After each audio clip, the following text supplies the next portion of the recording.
नरेश एक छोटे से गांव में पैदा हुआ, जहां सपने देखना किसी विलासिता से कम नहीं था। पिता खेतों में मेहनत करते और मां घर संभालती। घर में गरीबी थी, लेकिन नरेश के दिल में एक अमीरी थी, अपने सपनों की अमीरी। वो जब दूसरों के बच्चों को स्कूल जाते देखता, तो उसके मन में भी एक आग जलती। किताबें पुरानी थीं, चप्पलें टूटी हुई, लेकिन आंखों में चमक किसी राजा से कम न थी।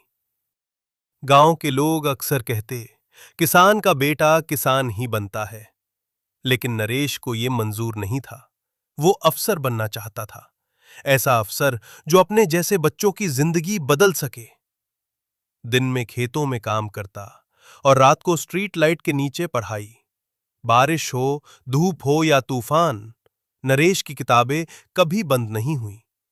जब वो पहली बार यूपीएससी की तैयारी करने शहर गया, तो उसके पास न कोचिंग के पैसे थे, न रहने का ठिकाना। उसने दूसरों के नोट्स मांगकर, यूट्यूब से फ्री लेक्चर देखकर पढ़ाई की। कई रातें भूखे पेट बिता दी, लेकिन आंखों से सपना कभी नहीं गिरा। पहले अटेम्प्ट में फेल हुआ, दूसरा भी गया, तीसरे में भी कुछ अंक कम रह गए, लेकिन वो ना रुका, ना झुका। चौथे अटेम्प्ट में जब उसका सिलेक्शन हुआ, तो पूरे गांव में ढोल बजने लगे। वही लोग जो कभी कहते थे, क्या करेगा पढ़ लिख कर, अब उसकी फोटो दीवारों पर टांग रहे थे। नरेश जब बतौर कलेक्टर अपने गांव लौटा, तो उसकी आंखों में आंसू थे, लेकिन सीना गर्व से चौड़ा। उसने गांव की गलियों में सड़कें बनवाईं, स्कूलों में किताबें पहुंचाईं और हर गरीब बच्चे से कहा, तुम्हारे सपने भी उतने ही बड़े हो सकते हैं जितनी तुम्हारी मेहनत।